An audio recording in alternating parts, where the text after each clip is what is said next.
로마서 12장 6절부터 8절 말씀입니다. 자, 우리 한 절씩 우리 교독하고 마지막 절을 같이 읽도록 하겠습니다. 제가 먼저 읽을게요. 우리는 하나님께서 우리에게 주신 은혜에 따라 저마다 다른 선물을 받았습니다. 예를 들어 그것이 예언의 선물이라면 믿음의 분량대로 그 선물을 사용하십시오.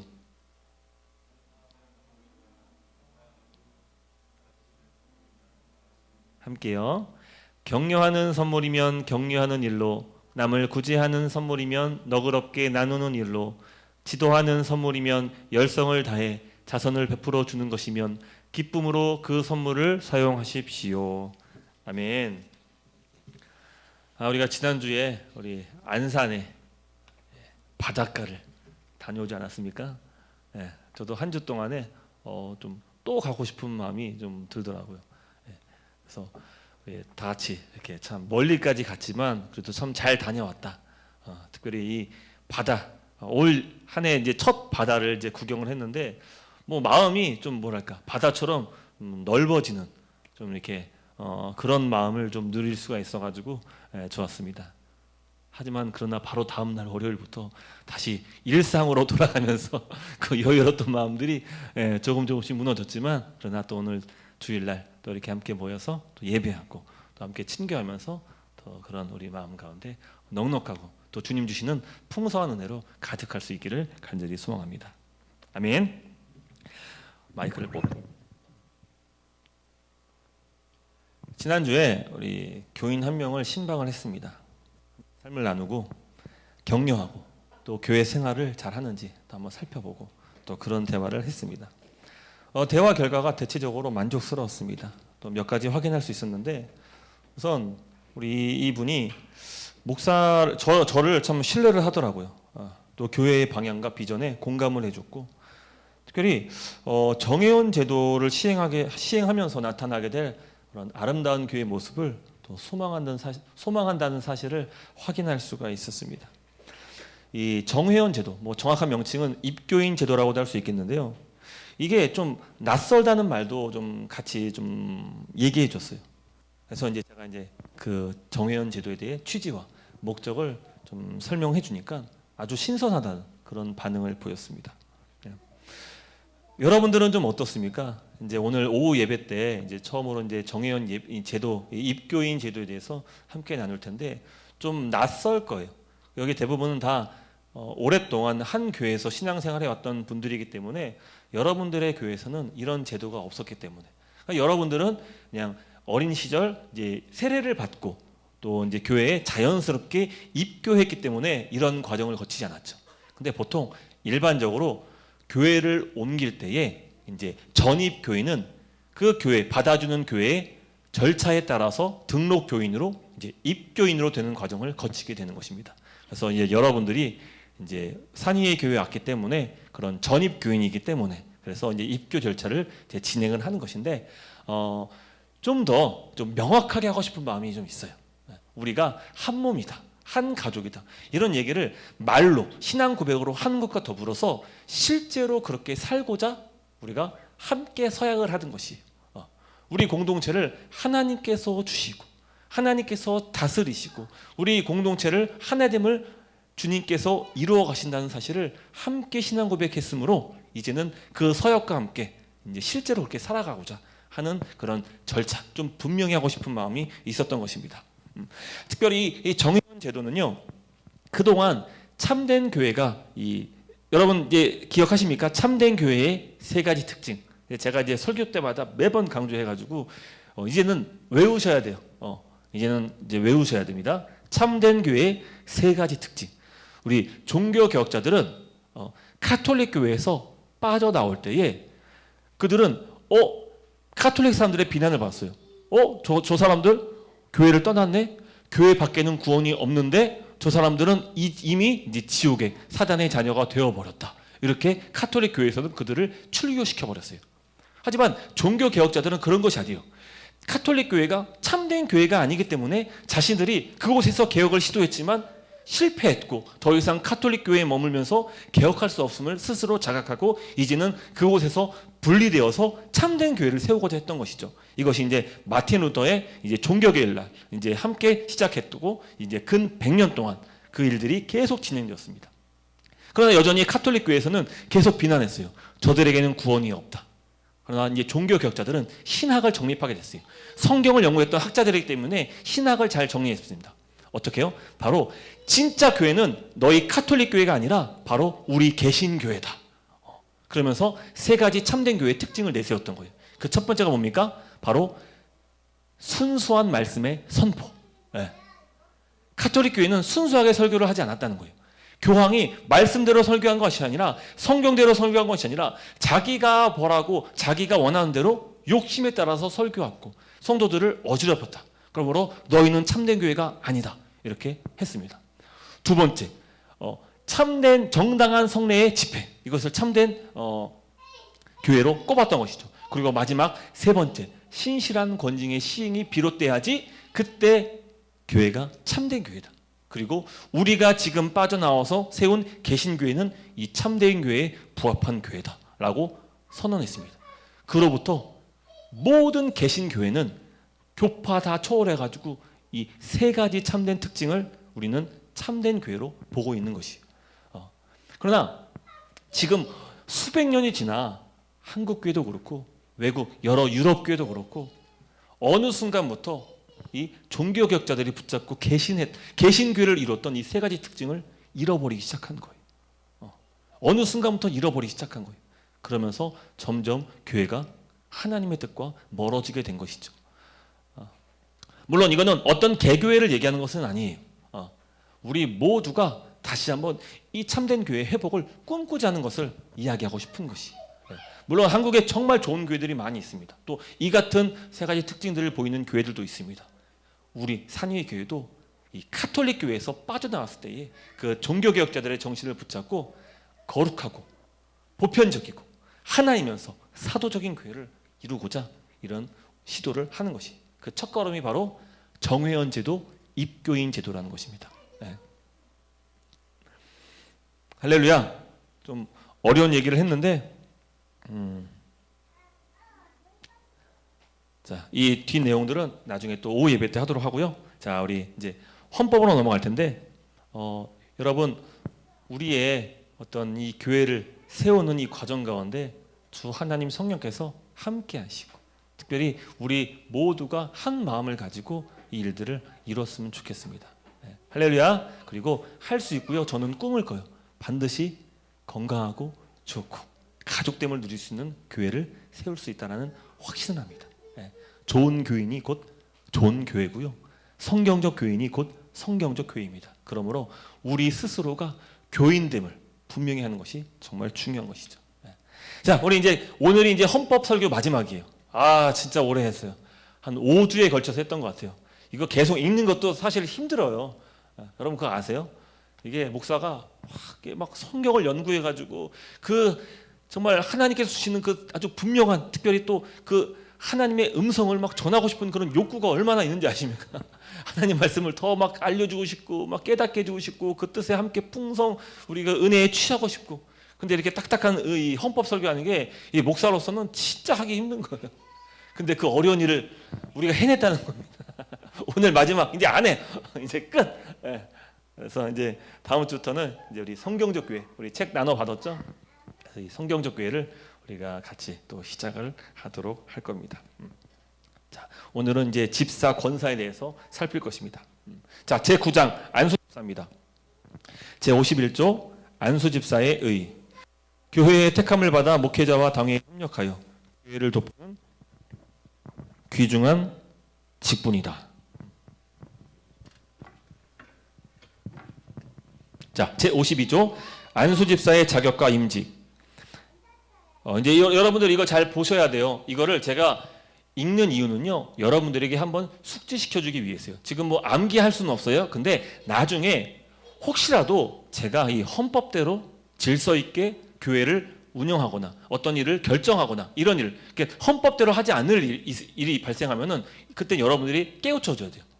목사님 그렇게 가면 안 돼요. 그렇게 하시면 안 돼요. 헌법대로 해야죠. 교회 질서 법을 목사님이 솔선수범해서 지켜주셔야죠. 이렇게 해줘야 돼요. 그래서 제가 이제 자각하고 제가 잘못했군요. 제가 너무 가벼이 여겼습니다. 실수했습니다. 뭐 이렇게 사과도 하고 뭐 이런 거를 여러분들이 나중에 이제 헌법 같은 것도 한번 살펴보고 해야 돼요. 그것도 집사님들 다 될 텐데 이런 것들을 여러분들이 숙지해야지 나중에 또 집사가 돼서도 또 권사님이 돼서도 일들을 아주 규모 있게 질서대로 잘 할 수가 있는 것이. 그러니까 한번 이런 것이다라는 것을 한번 들어봤으면 좋겠어요. 자, 해당 교회에서 5년 이상 서리 집사로 무흠이 봉사한 남자로 한다.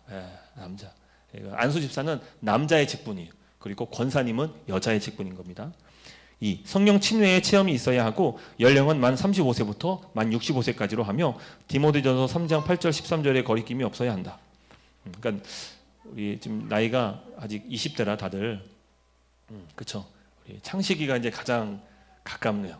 이제 창식 우리 조창식 안수 집사님 가장 가까웁니다. 그날이 올 겁니다. 네. 담임 목사의 추천으로 공동의회에서 3분의 2 이상의 찬성을 얻어야 한다. 단 1차 투표로 결정한다. 조직교회는 담임 목사의 안수를 받으며 미조직교회는 지방회장과 지방회 안수위원들의 안수하고 지방에 보고한다. 피택받은 후 6개월 이내 안수식을 하여야 하며 6개월 경과 후에는 무효로 한다. 자, 안수집사의 휴직과 사직, 명예 안수집사는 생략하겠습니다. 자, 제10장 권사입니다. 이건 여자분들에게 이제 속하는 겁니다. 권사의 의의. 권사는 여자로서 안수받은 항존직이며 담임 목사를 받들어 교회에 봉사하며 교우를 신방하고 권면하며 특별히 병자와 고난당하는 자를 위하여 기도에 힘쓰며 신앙 향상을 위하여 덕을 세우며 충성하는 명예로운 직분이다. 제56조 권사의 자격과 임직. 해당 교회에서 무흠이 서리 집사로 5년 이상 봉사한 여자이어야 한다. 그러니까 지금 우리 교회에서 가장 근접한 사람은 이제 한연아 권사, 예비 권사님. 한연아 예비 권사님. 그러니까 권사님 하면은 보통 그렇죠. 한 4, 50대 정도의 연령층을 생각할 수 있는데 이제 헌법상으로는 이제 뭡니까? 이제 40세부터 가능한 거죠. 만 40세. 예. 조직교회는 담임 목사의 안수를 받으며 미조직교회는 지방의회와 협의하여 지방의 안수위원과 담임 목사가 안수하고 지방에 보고합니다. 자, 우리 교회는 조직교회입니까? 미조직교회입니까? 나중에 한번 시험 봐야겠다. 한번 시험을 보도록 할게요. 시험을 보도록 하겠습니다. 우리 교회는 미조직교회예요. 왜요? 왜죠? 당회가 없기 때문에, 7위회가 구성되지 않았기 때문이에요. 장로님이 없어서 당회가 없고요, 7위회가 없고요. 그래서 우리는 미조직교회예요. 그러니까 직분자들이 잘 세워지면 이제 조직교회, 비로소 교회다라고 얘기할 수 있어요. 그러니까 조직교회가 아닌 교회는 엄밀히 말하자면 교회는 아니에요. 근데 이제 교회라고 부를 뿐이죠.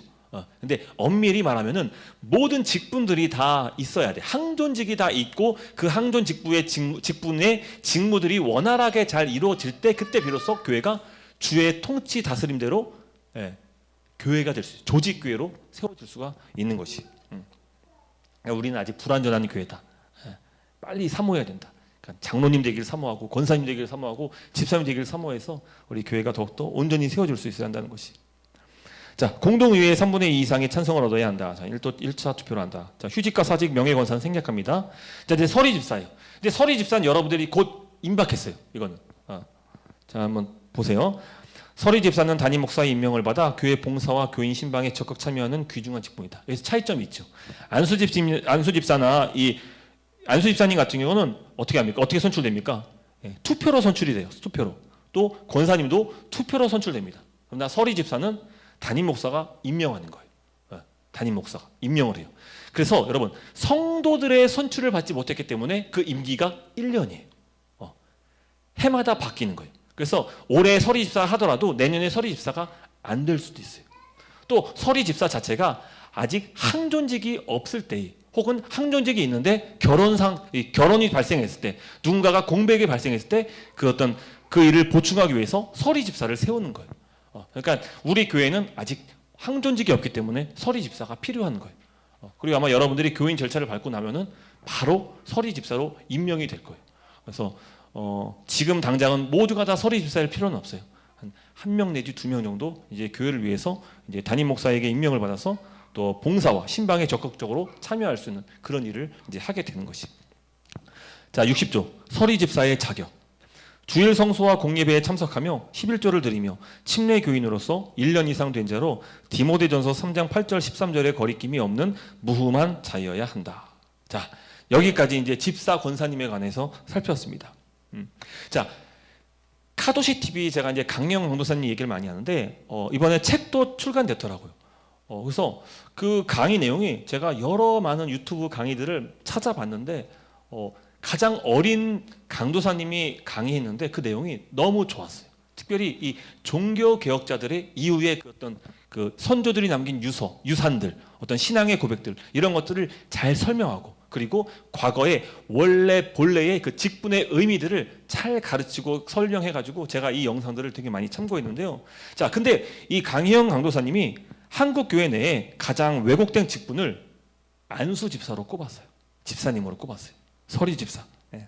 근데 저도 매우 공감하는 바예요. 왠지 아십니까? 여러분, 보통 교회에 집사님이 몇 분 정도 계십니까? 한 예를 들어서 교회가 한 100명 정도 규모예요.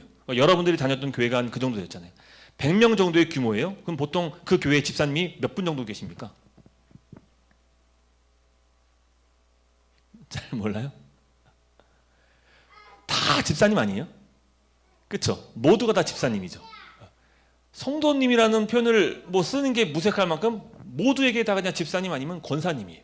그렇죠? 그러니까 한국 교회에서의 집사 직분은 그냥 다 받아요. 담임 목사가 임명하는 거기 때문에 혹시라도 누가 그 명단에 누락되면은 상처받고 소외받고 그 실족하기 때문에 목사님들이 다 줘요. 또 그것을 받아야지만 마치 내가 교회에서 어느 정도 인정받는다는 그런 느낌 때문에 그 집사 호칭을 받지 못하면은 괜히 소외감을 느끼는. 그러니까 마치 한국 교회에서는 이 집사 직분이 감투라든지 명예직으로 전락이 됐다는 것이. 근데 이거를 강희영 강사님도 똑같이 얘기를 했어요. 저도 너무 공감했던 바예요. 그리고 많은 한국 교회들이 이 부분에 대해서 지적을 하고 있는 것이. 그래서 우리 저번 금요일 날 봤던 그 당회 잘하고 있습니까? 그 영상에서도 이런 얘기가 좀 잠깐 나오지 않았습니까? 여러분, 이 집사라는 이름은요, 그 뜻 자체가 한자어로 잡을 집 일사자를 씁니다. 그래서 그 뜻이요, 일을 맡은 사람이에요. 그러니까 무슨 말입니까? 집사를 세우는 목적이 뭐라고요? 일을 맡기기 위해서요. 집사는 일하라고 세우는 것이. 그리고 헬라어 뜻도요, 하인 일꾼이라는 뜻이에요. 그러니까 우리나라에서도 그 어떤 집사, 어떤 아주 대형 저택에서 일하는 집사님들 그런 있잖아요. 남자 집사들. 부유한 가정에서 이제 집사 한 분씩 막 있잖아요. 일꾼이라는 뜻이에요, 일꾼. 근데 그 뜻이 똑같이 이 교회의 직분도 똑같은 의미예요. 일을 맡은 사람. 일을 맡은 사람. 교인이 100명인데 장로님은 한두 분, 안수 집사님이 세네 분이나 나머지는 거의 다 집사님. 이게 이제 한국 교회 실정이죠. 근데 그분들이 정말 다 교회 일들을 맡아서 하고 있느냐? 그렇지가 않아요. 그렇지가 않는 것이죠. 대부분 다 감투, 명예처럼 그것을 주고받게 됩니다. 성경에서 집사가 선출된 최초의 사건을 볼 때 집사는 교회에서 했던 구제사역 일을 전담시킬 목적으로 선출됩니다. 그러니까 집사가 처음 탄생하게 된 그 배경이 바로 구제일 때문이에요. 구제가 뭔지 아시죠? 돕는 일이에요. 섬기는 일을 얘기합니다. 실제로 역사적으로도 교회 집사가 맡아왔던 일들은 다 구제와 관련되어 있습니다. 구제. 우리나라 최초의 교회 정치문답 조례를 저술한 이 존 하지 박사님은 집사의 직무는 가난한 자를 돌아보고 그들의 필요에 따라 모은 구제품을 나누어 주는 일을 하며 교회의 세상 일을 관리한다. 이게 집사 일을 맡은 사람이 해야 될 직무예요.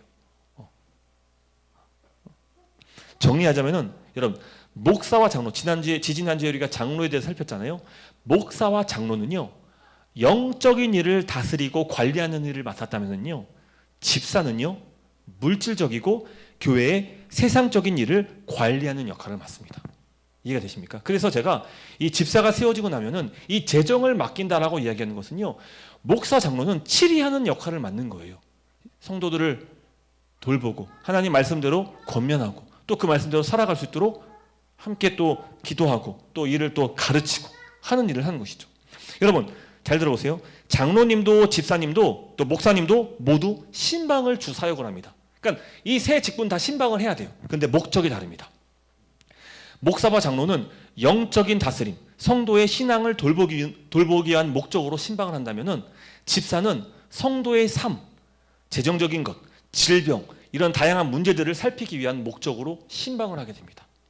그리고 어떻게 도울 수 있을지를 주도적으로 일을 하는 자들이 바로 집사예요. 집사. 그러니까 신방의 목적이 다른 거예요. 영적인 일 아니면 물질적인 일. 여러분, 이 교회는요, 우리 많은 사람들이 교회에 대해서 오해하고 있는 것이 뭐냐면요, 교회는요 단순히 영적인 복만 누리는 그런 공동체가 아니에요. 이 땅에 하나님 나라가 실현됨으로 우리가 영적으로 구원받았음에도 영적으로 구원받았던 것처럼 마찬가지로 실제로 우리 삶에서 풍요롭고 과거의 질병과 가난으로부터 벗어나 이제 그리스도로 말미암아 풍성한, 물질적으로도 풍성한 삶을 살게 되는 것이 바로 교회가 탄생한 의의고 목적이었던 것이. 근데 단순히 예배 와서 위로받는 것으로 만족하거나 은혜 받는 것으로 거친다면은 그것은 참된 교회를 누리지 못하는 거예요. 이 땅에 교회가 탄생하면서 실제적으로 나타났던 일은요, 구원받는 성도가 많아지면서 사도행전 2장과 4장에 뭐가 나옵니까? 가난한 자들이 어떻게 돼요? 더 이상 교회에 없어졌다라고 얘기하는 거예요. 교회에 가난한 자가 없었게 되었다, 이렇게 말하는 거예요. 근데 왜 그렇습니까? 바로 구제일 때문이에요. 그리고 이제 사도행전 6장에 가면은 원래 그 구제 사역을 사도들이 맡아서 했어요. 근데 알다시피 교회 사도는 12명이었잖아요. 근데 12명이로 사역을 감당하게 사람들이 너무 많아지는 거예요. 베드로 설교 한 편에 막 3,000명이 회심해서 교회 들어오니까 너무 많은 사람들 때문에 감당하지 못하는 거예요. 그래서 구제의 일을 소홀하게 된 것이, 어떤 구제를 받아야 될 과부의 이름이 누락된 거예요. 그 일로 분열이 교회에 생겨나게 됐어요. 그래서 이제는 사도들이 결심하고, 이제 우리는 말씀 전하는 일과 기도에만 전무하겠습니다. 그리고 앞으로 교회 모든 세상 일을 관장하는 그 구제를 감당하는 사람은 6명을 선출해서 그 사람에게 맡기겠습니다 하고 세워진 게 바로 사도행전 6장에 나오는 6집사가 나옵니다. 6집사. 그리고 그 사람 중에 한 명이 우리가 잘 아는 스데반 집사님이 거기에 나오는 거예요. 그래서 이 교회 구제, 행정, 어떤 세상 일을 관장하는 일을 담당하기 위해서 세워진 직분이 뭐라고요?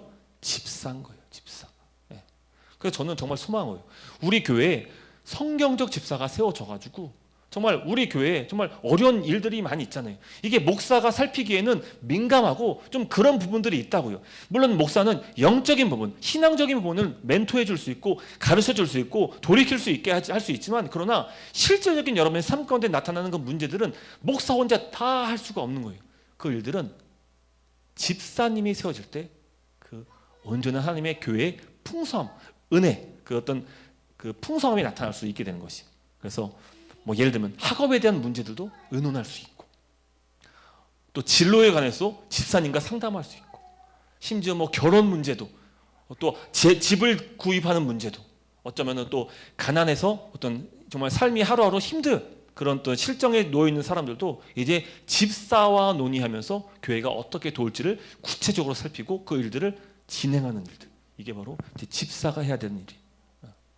그래서 우리 교회에 정말 이와 같은 성경적인 집사가 세워질 수 있기를 저는 간절히 소망하는 거예요. 할렐루야, 할렐루야. 좀 혹시 이 설교를 들으면서 나도 저런 집사가 되어야지, 혹시 그런 마음을 가지신 분 혹시 품으신 분 계십니까? 그러니까 섬김을 받는 데 익숙했던 우리지만 이제는 어떻게 해야 돼요? 성경적 교인이 되려면은 이제는 내가 섬김 받기보다는 내가 대접하는 자리로 나아가야 되는데, 그 대접할 수 있는 대상들이 옆에 있는 지체들인 거예요.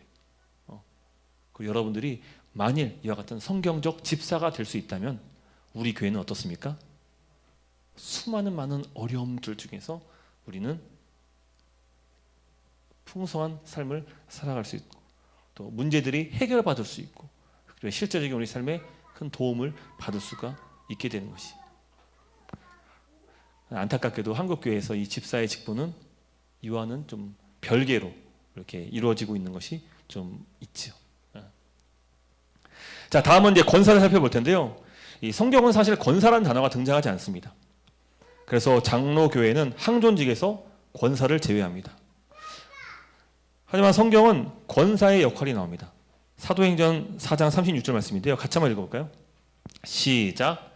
구브로에서 난 레위족 사람이 있으니 이름은 요셉이라. 사도들이 일컬어 바나바라. 번역하면 위로의 아들이라 하니. 자, 참 성경은 이 본명보다 별명이 더 유명한 사람이 있어요. 그 중에 한 사람이 바로 요셉이에요. 이 사람은 바나바예요. 바나바 한 번쯤 들어봤었죠. 바나바. 그러니까 이름보다 본명보다 별명이 더 유명한 사람이에요. 그러니까 저도 옛날에 별명이 막 초등학교 때 막 애들이 막 지를 게 없잖아요. 막 웬만하면 뭐 놀릴 만한 것이 없으니까 막 저를 못 놀리는 거예요. 그래서 저한테 놀린다는 게 이제 이름 가지고 뭐 해물탕, 예, 고작 별명을 짓는다는 게 이제 해물탕, 예, 그래서 해물탕이라 했는데, 예, 근데 저는 해물탕으로 유명하기보다는 최성으로 이제 더 사람들이 이제 알잖아요. 예, 이제. 근데 이 사람은 이제 바나바로 더 유명해요. 근데 이 바나바 뜻이 뭐라고요? 위로의 아들.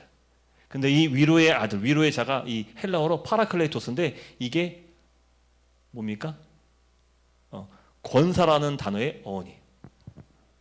이 파라클레토스는 로마서 12장 8절에 등장합니다. 오늘 우리가 읽었던 말씀인데요. 위로하는 자면 위로하는 일로. 바로 이 위로하다라는 그 뜻이 바로 파라클레토스예요. 예.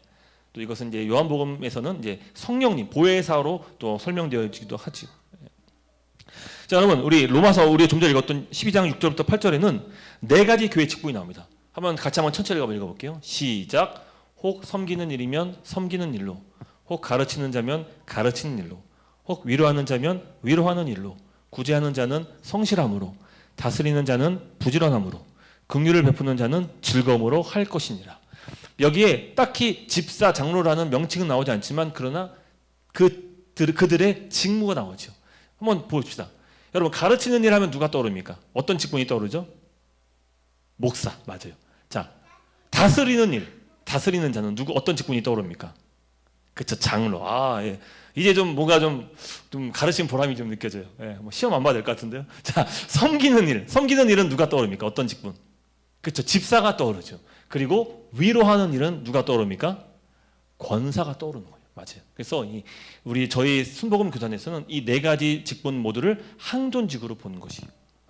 저도 권사가 꼭 필요하다 생각해요. 왜냐하면은 보통 교단에서는 안수 집사 장로님이 대부분 다 남성들만 하는 거예요. 남성들에게만 맡겨진 거예요. 그래서 사실 교회 리더십에 여성들이 참여할 수 있는 기회가 많이 적지요. 실제로 그렇습니다. 하지만 저희 교단은 이제 권사님을 항존직에 넣어서 어떤 교회 제반 어떤 일들을 관장한 일들을 맡아서 하시는 거예요. 그리고 이 권사님의 일은요 장로님의 직무와 아주 흡사합니다. 비슷한 면이 있습니다. 자, 한번 살펴볼까요? 어디?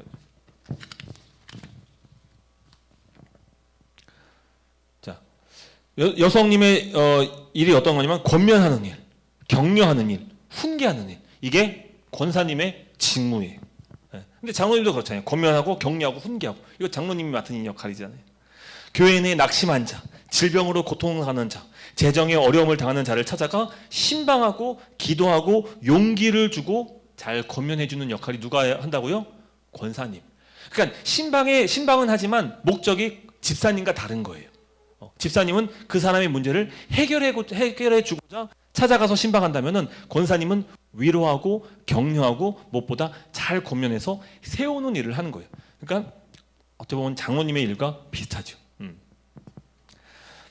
여러분 때로는 누군가 잘못을 행할 때 충고하고 경고하고 훈계한 일을 권사님들이 해야 됩니다. 또 장로님들이 해야 됩니다. 하지만 여러분 요즘 사람들이 누가 자기를 지적하거나 자기 흠을 얘기하면 좋아합니까? 엄청 싫어해요. 교회 떠납니다. 그래서 권사님을 세울 때든 장로님을 세울 때든 교회는 정말 신중해야 돼요. 네. 여러분 똑같은 말을 해도요 저 사람이 말하면은 이게 부드럽게 좀 받아들일 수 있는 그런 좀 언어로 사용해서 이렇게 하는데 어떤 사람은 똑같은 말인데도 약간 좀 기분 나쁘게 뭔가 반항하고 싶은 그런 말투를 하는 사람들이 있잖아요. 예.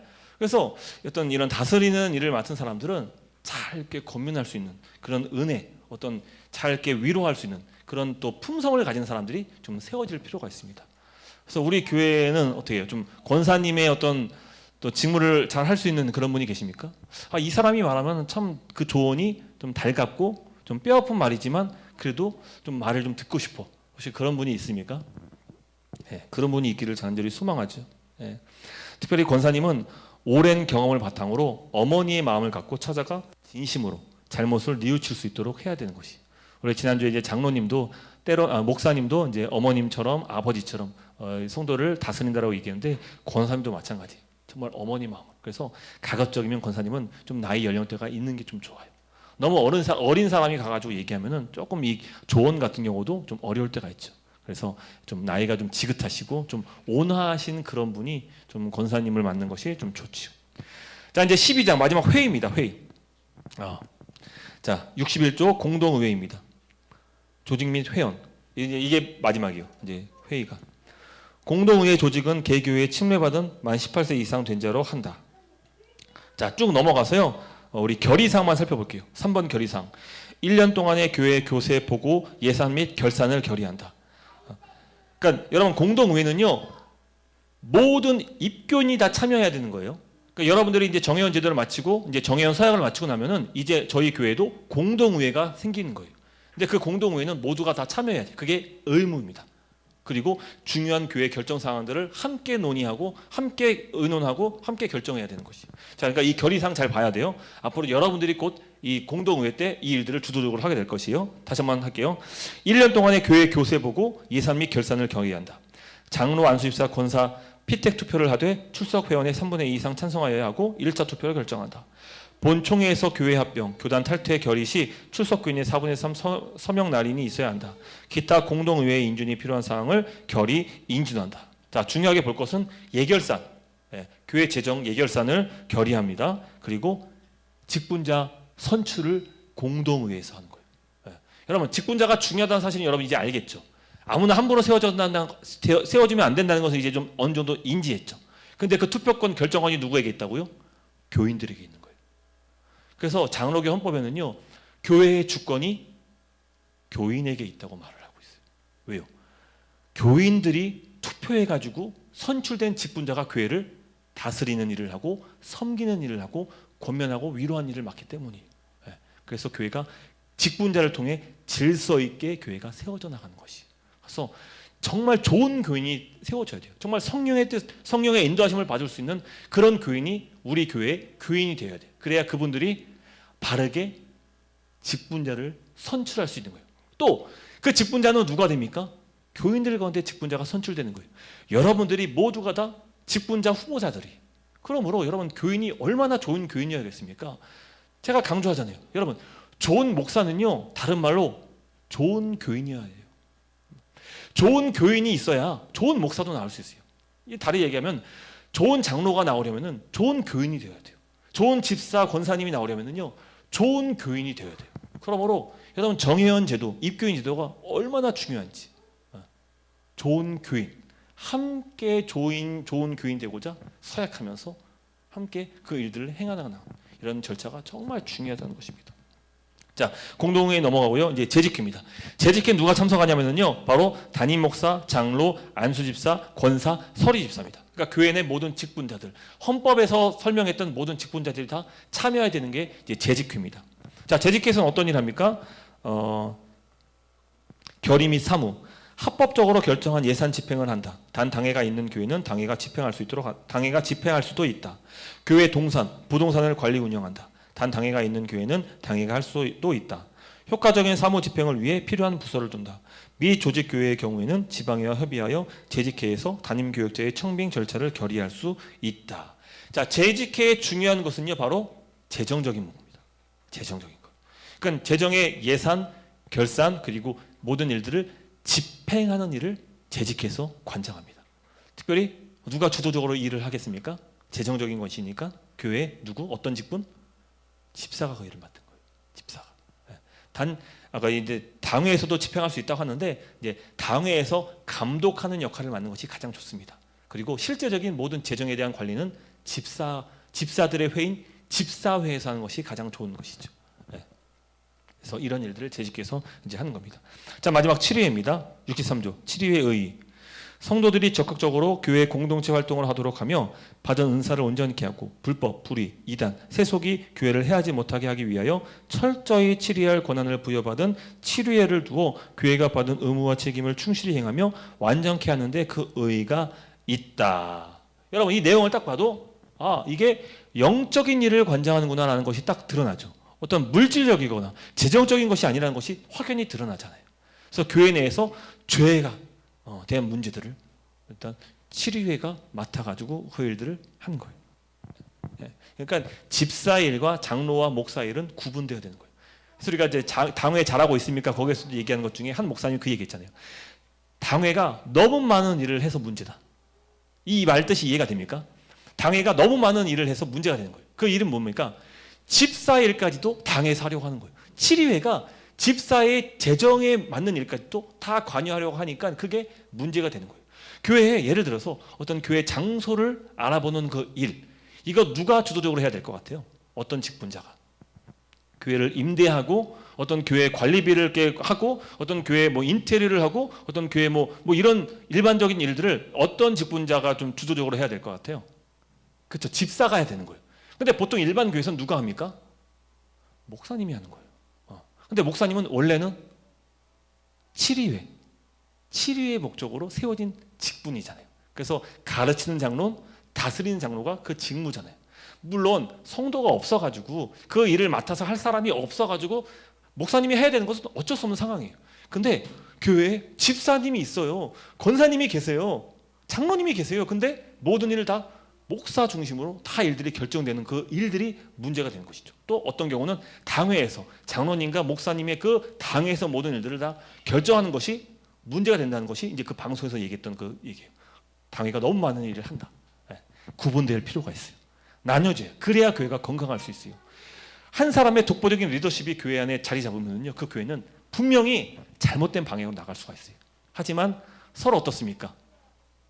때로는 견제하고 때로는 협력하면서 때로는 서로 돌아볼 수 있는 그 원만한 관계가 이루어질 때, 특별히 각자 맡겨진 그 직무를 각자 위치에서 최선을 다해서 그 일들이 잘 이렇게 순조롭게 이행됐을 때, 그때 교회가 온전하고 바로 설 수가 있는 거예요.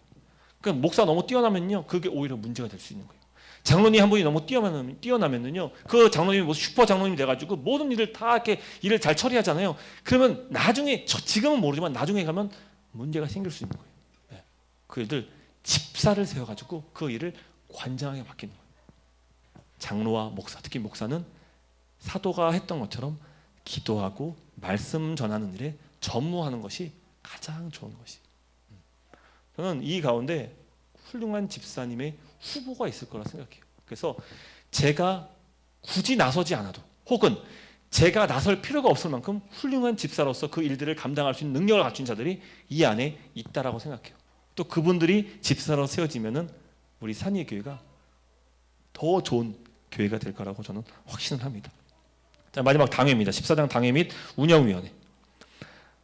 조직. 당회는 담임 목사와 장로 2인 이상으로 조직한다. 단 장로가 1인이어서 성소 미달인 교회는 담임 목사가 지명한 만 70세 이하 안수 집사나 권사 중 1인이 당회원이 될 수 있다. 당회는 장로, 권사, 안수 집사를 추천하고 안수 집사 및 권사 취임식을 주관한다. 서리 집사, 권찰, 구역장 등 각 기관의 직분자를 보고한다. 당회장 명예에 의하여 교육자 청빙과 유급 직원의 인사 문제를 보고받는다. 당회장 유고시 상회의 지도를 받는다. 다음과 같은 문서를 비치해야 한다. 쭉 보시고요. 담임 목사가 추천한 장로를 지방회 및 지역 연합회와 총회 총대를 선임한다. 교회 동산 및 부동산 교회 재정 격리를 감독한다예요. 당회는 재판위원회를 구성하여 범죄가 있는 성도를 징계한다. 여러분, 어쨌든 이 직무가 내용이 좀 많다 할지라도 그 내용이 거의 대부분이 다 치리에 관한 거예요. 근데 이제 감독하는, 여러분, 집사님이라 해서 자기 마음대로 집사회에서 모든 것을 다 할 수 없어요. 왜요? 당회의 감독을 받아야 돼요. 왜냐하면 이 목사든 장로든 이 교회에 다스리는 일을 맡았기 때문에 모든 면에서 하나님 말씀대로 성경적으로 이 일들이 이루어질 수 있도록 감독하는 일을 해야 돼요. 그래서 재정에 대해서 그것을 직접적으로 나서서 하는 것은 아니지만 어떤 큰 가이드라인, 어떤 아웃라인들을 좀 제시할 수는 있어요. 그래서 어떤 이것이 성경적이지 못하고 주의 뜻과 어긋날 때는 그것을 바로 어떻게 집사회에 소집해서 그걸 컴플레인할 수도 있어요. 이게 이제 감독하는 역할이에요. 하지만 그 모든 것을 다 일일이 하는 것은 아니에요. 집사회에게 맡기는 거예요. 그래서 교회 동산, 부동산, 우리 교회 여기 아직 상관은 없지만 모르죠. 나중에부터 우리 교회 이 AJ 빌딩 같은 건물이 있을 줄 압니까? 꿈은 꿀 수 있잖아요. 저는 바라진 않지만 그럴 때는 이 모든 일도 담임 목사의 이름을 대표로 돼서는 안 돼요. 어떤 조직, 특히 이제 산위의 교회 이름명으로 할 수 있어요. 아니면은 집사회에서 어떤 그 이름을 할 수는 있죠. 네, 보통 교회에서 이제 담임 목사 이름으로 이제 교회 어떤 동산 부동산 일들을 이렇게 하는데, 그래서 저희 교회도요, 지금 저희 통장, 그 재정 관리하는 통장이 있잖아요. 그게 제 명의로 된 통장이에요. 근데 이것도 이제 우리 교회 적법한 절차에 따라서 사업자 등록번호를 이제 낼 것이고, 이제 그러고 나면 교회 이름으로 이제 통장을 만들 수가 있어요. 우리 이제 산이의 교회 이름을 통장 만들 수 있어요. 이렇게 돼야 돼요. 그러니까 그래서 이제 저와 이거를 분리시켜야 돼요. 그리고 집사도 그 재정과 분리가 되어야 돼요. 어떤 공동명인 이 산이의 교회 이름으로 어떤 모든 재산과 부동산들을 관리할 수 있어야 돼요. 이게 이제 건강한 교회가 될 수 있어요. 또 나중에 이제 이걸로 막 사사로이 이권과 다툼을 하면서 이 법정에까지 한국 교회 이런 일들이 많이 있는데 이럴 필요 없어요. 교회 이름 명의로 딱 해놔야 돼요. 미리부터. 그래야 나중에 분열도 없고요. 이권 다툼도 없어요. 가장 좋은 거는 굳이 교회가 많은 재산을 둘 필요가 있습니까? 빨리 잘 사용할 수 있도록. 우리는 아직 넉넉하지 못한 교회이기 때문에 그럴 수는 없지만 교회가 좀 재정이 있으면은 잘 사용될 수 있도록 선용할 수 있도록 사용하는 것이 가장 좋아요. 그래서 굳이 교회에 재산을 많이 둘 필요가 없어요. 그러면 괜히 그것 때문에 욕심이 생기는 거예요. 그런 일이 없는 것이 가장 좋은 것이죠. 자, 어쨌든 이제 해설 마지막. 오늘 너무 길어졌는데 죄송해요. 근데 오늘 이제 마지막이라서 제가 총 정리하는 거기 때문에 좀 이해를 주세요. 한 5분만 더 할게요. 미안해요.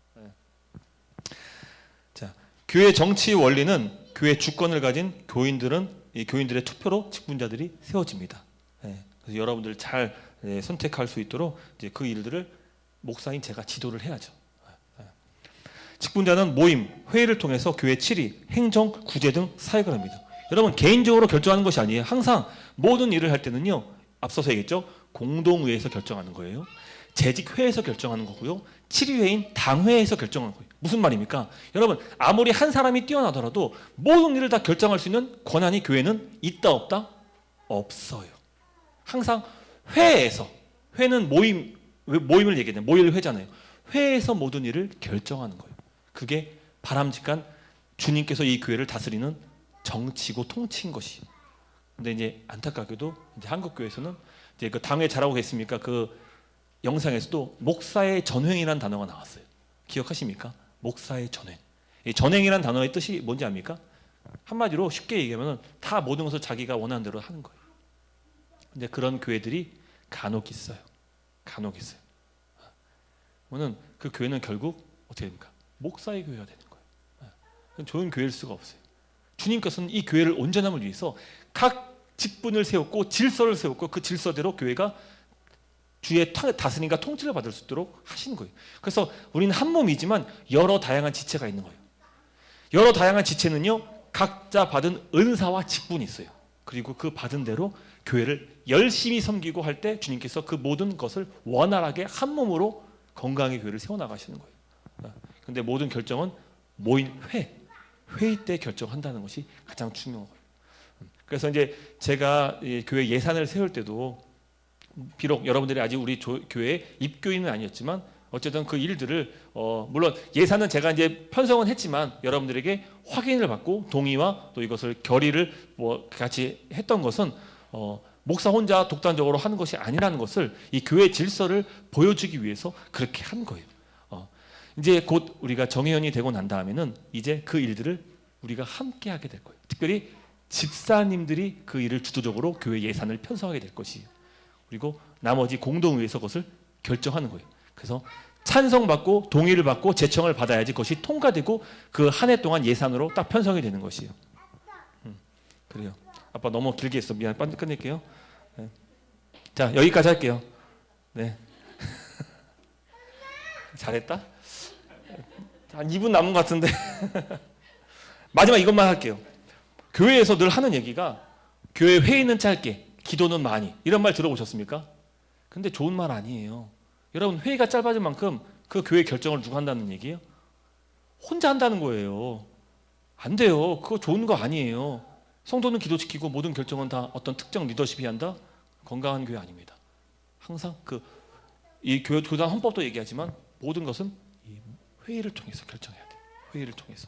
그리고 재직회에서 그 결의할 내용은 재직회에서, 공동회에서 결의할 내용은 공동회에서, 당회에서 해야 될 것은 당회에서, 그 회에서 결정해야 돼요.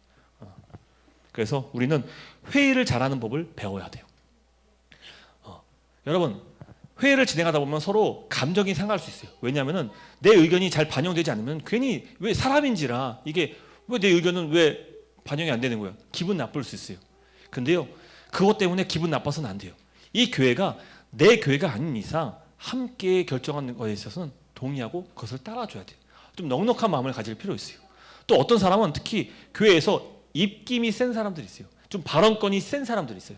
그런 사람들은 절제해야 돼요.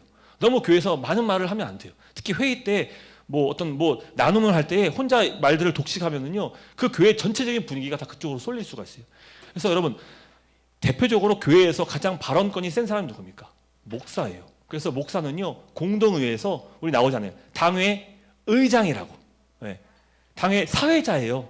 목사가 입김이 가장 세기 때문에 목사는 어떤 의견을 주도적으로 내면 안 돼요. 성도에게 맡겨야 돼요. 그리고 결의하는데 사회를 보는 역할을 이제 목사가 맡아야 돼요. 그러니까 저도 대부분 지금 되게 노력하고 있어요. 우리 나눔이나 어떤 회의를 할 때에 제 의견을 내지 않으려고 정말 많이 노력하고 있어요. 근데 알잖아요. 저 그런 사람은 아니에요. 막 입이 근질근질해요. 막 얘기하고 싶어요. 그래도 안 하려고 정말 노력을 많이 해요. 그리고 정말 여러분들 교회 집사 장로들이 세워지면은 진짜 싹 빠지고 싶어요. 물론 감독하는 일은 할 거예요. 정말 성경대로 올바르게 방향이 자리 잡지 않을 때는 그때는 이제 나서서 이건 주의 뜻이 아닙니다 라고 나설 거예요. 하지만 이것이 원만하게 잘 되어지고 있다면은 저는 이제 침묵하고 사회자 역할에 이제 충실히 할 것이죠. 예. 그래서 이 회의 때도 잘 얘기하는 방법도 배워야 되고, 너무 혼자 모든 말을 발언하려는 거, 독식하려는 그런 태도도 좀 피해야 되고, 또 내 의견이 반영되지 않았다고 막 삐지거나, 아마 목사님께서 막 삐지지 말고 이야기 대화를 통해서 잘 풀어나가고, 이런 일들을 우리가 좀 함께 했으면 좋겠습니다. 자.